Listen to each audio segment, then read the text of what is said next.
The SHO was the high-performance variant of the Ford Taurus. Originally intended as a limited production model, the SHO proved to be popular amongst enthusiasts and therefore remained in production for the majority of the Taurus generation. In this episode, we're going to take a look at the 1992 to 1995 Ford Taurus SHO, the second generation of Ford's mid-size performance sedan. So grab a buffalo wing soda, kick back, and let's get down to the nitty-gritty.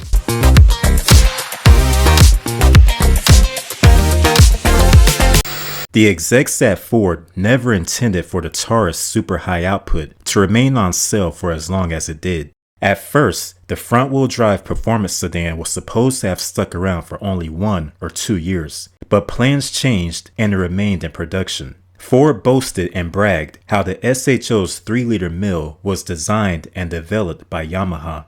This was a clever marketing tactic which got the sedan attention and boosted sales. Nominally based on the standard Taurus 3-liter power plant, the two engines shared the same 60-degree cylinder bank angle, 89mm bore, 80mm stroke, and little else. By 1989 standards, the SHO's dual overhead cam aluminum cylinder heads and exposed intake runners were both striking and far-flung. The engine cranked out 220 horsepower and 200 pound-feet of torque. It was reported that the engine could rev to 8,500 RPM, but was limited to a redline of 7,300. The SHO was a huge knockout, selling more than 15,000 units. That may not sound like much, especially when compared to the standard Taurus, but the 15,000 annual units was a much higher number than originally anticipated. With its 24-valve V6 engine, double overhead cams, and 220 horsepower, the new Ford Taurus SHO isn't for everyone. In fact, only a select number will experience this sport interior and performance suspension. The new limited production Ford Taurus SHO.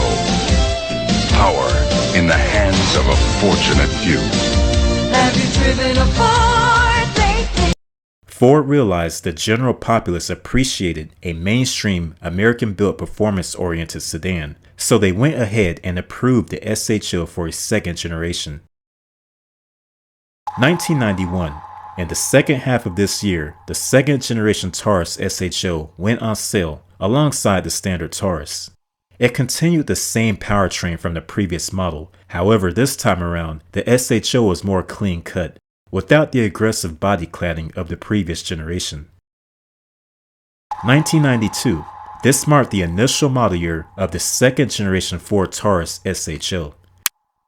This time around, the designers gave this performance sedan its own unique face, as a way to separate it from the regular Taurus.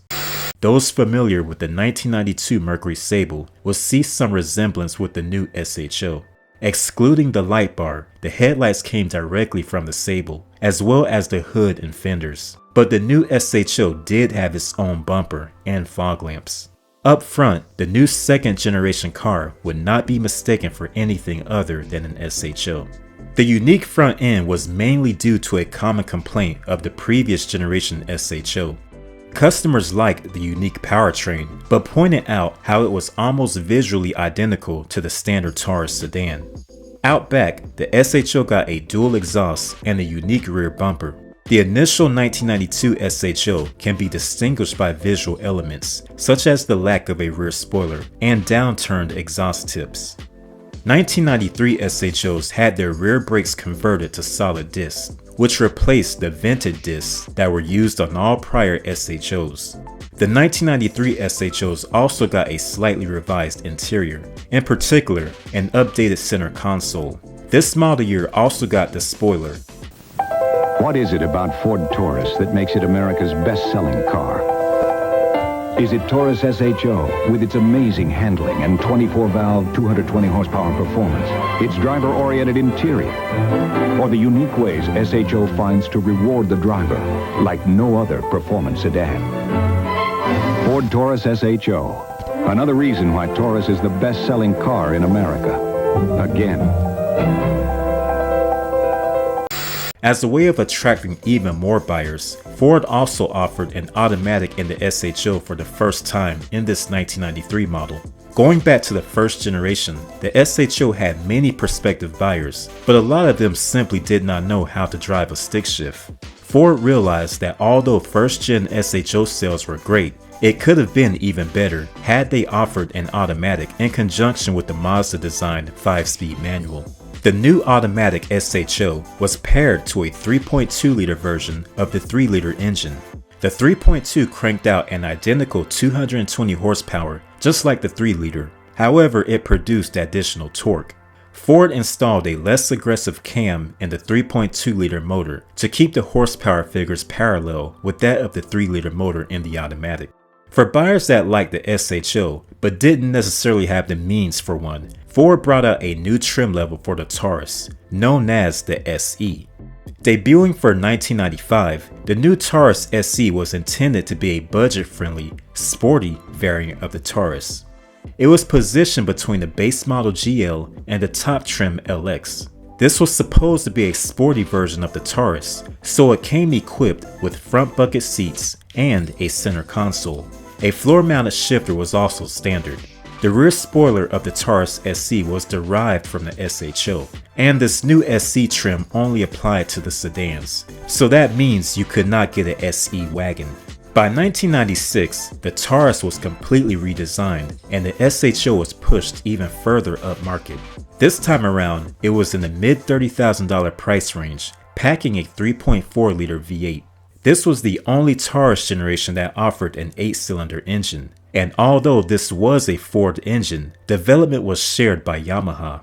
This SHO model sold in lower numbers than the previous SHO generations, with sales peaking at 9,000 units in 1997.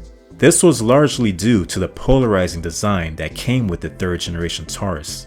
Matter of fact, Taurus sales across the board were down ever since the introduction of the third generation. It even lost the best-selling car title after 1996. The second generation SHO has all but disappeared from the road, but during its time, it was a fun-to-drive performance sedan at a reasonable price by an American manufacturer. Let us know if you owned or drove a 1992 to 1995 Ford Taurus SHO. As always, thanks for coming out to the show, and we look forward to seeing you in the next episode. Until next time, this is your host Rob, and thanks for tuning in to Antique Tags.